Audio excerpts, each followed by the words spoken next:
Sei, você também é muito querido aqui pela gente, eu adoro bater esse papo contigo, mas sei o quanto a sua agenda deve estar assim. E outra, né? Como fica um gestor diante de um cenário como esse que nós temos aí tão incerto para este domingo? A gente tem visto aí muitos investidores bem preocupados, né, em relação ao posicionamento. Até falamos sempre na carteira Lula, carteira Bolsonaro, o quão difícil é aí, muitas vezes, para o investidor tirar também ali o lado, né, emocional de eleitor e ter a razão na hora de tomar a sua posição em relação a alguns papéis. Temos uma grande volatilidade aí em relação ao que pode vir na segunda-feira diante do resultado. Queria saber aí como que você está vendo, né, toda essa questão e essa polarização também, né? Na verdade, assim, a gente tem talvez uma pequena vantagem em relação a alguns concorrentes, porque nós temos um horizonte de mais longo prazo, né? Então a gente não costuma montar posições em função de um evento específico no curto prazo. Obviamente, uma eleição como essa, que você tem um cenário, vamos chamar de binomial, ela tem alguns efeitos. Nosso portfólio ele já vem sendo desenhado há algum tempo de forma a obter a melhor relação entre risco e retorno nas atuais opções. Então, por exemplo, se nós tivéssemos a convicção que um candidato ou outro fosse ser o vencedor, seria muito mais fácil, porque aí você já monta o portfólio muito mais adaptado para aquele cenário, né? Então, o exemplo mais óbvio se a gente tivesse a certeza que o Bolsonaro fosse ganhar, Banco do Brasil, Petrobras, certamente tem um espaço muito maior.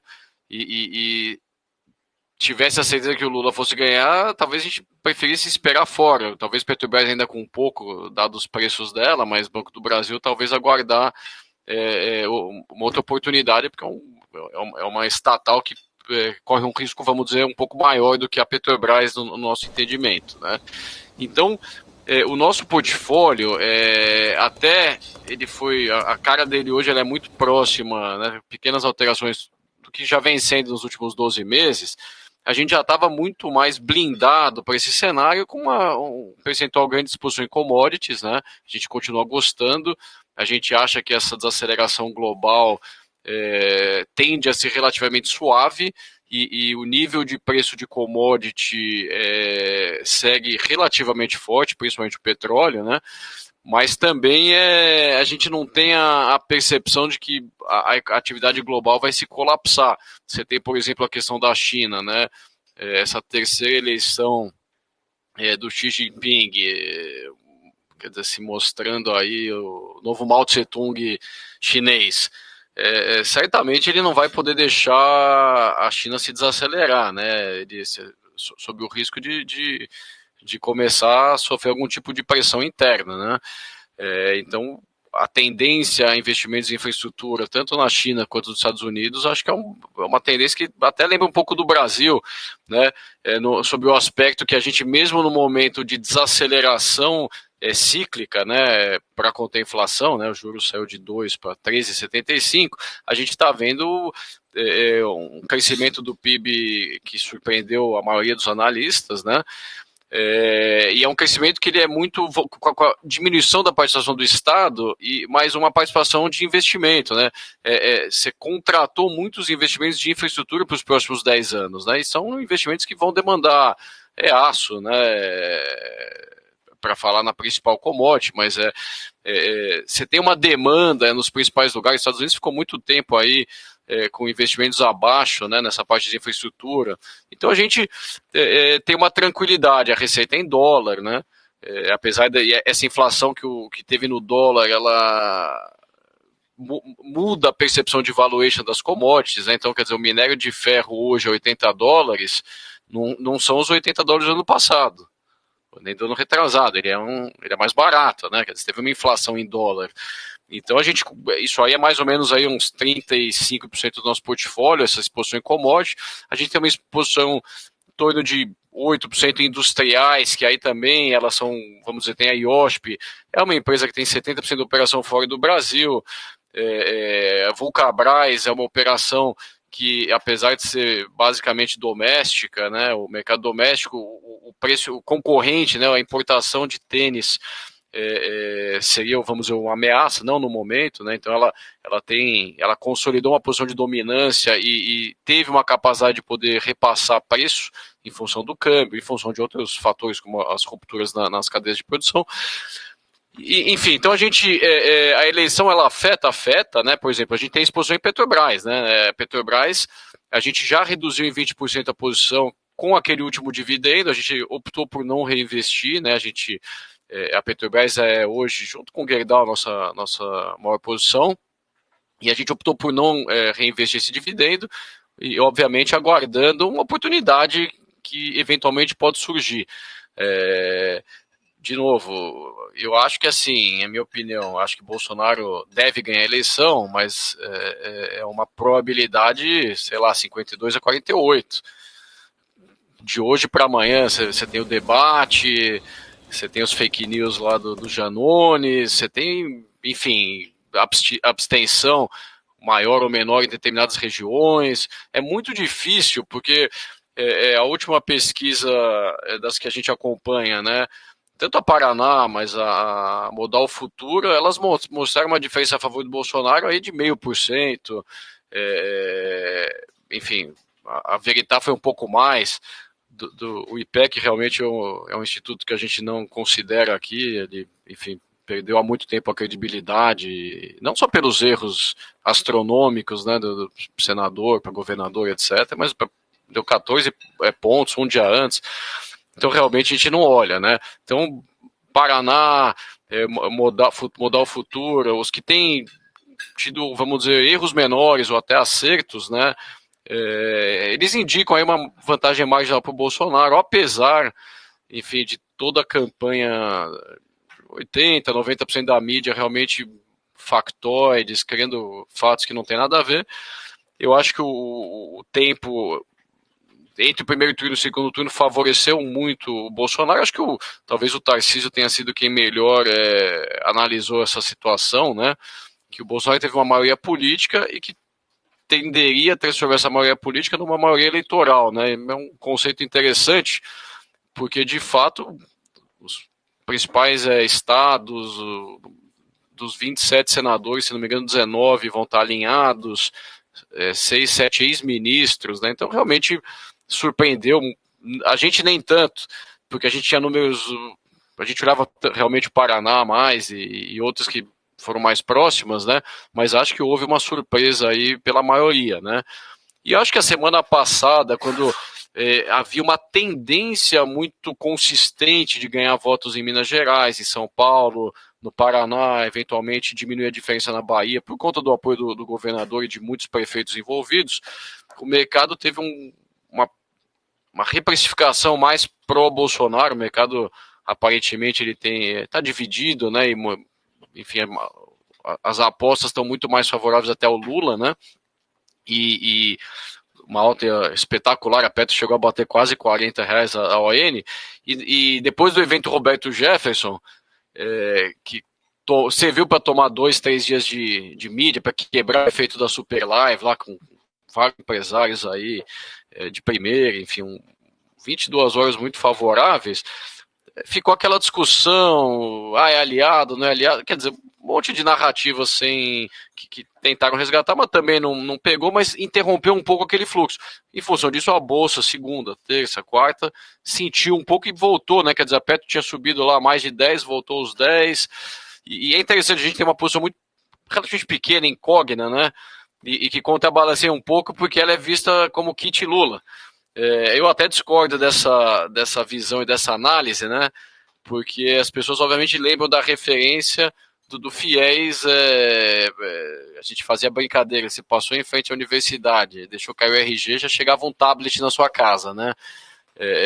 Empresários próximos e amigos e mensalidades muito mais altas do que os alunos estão pagando hoje. Então, só para dar como referência, porque que eu acho que nem o cenário Lula, quer dizer, não acho que seja relevante daqui para frente para a COG, né?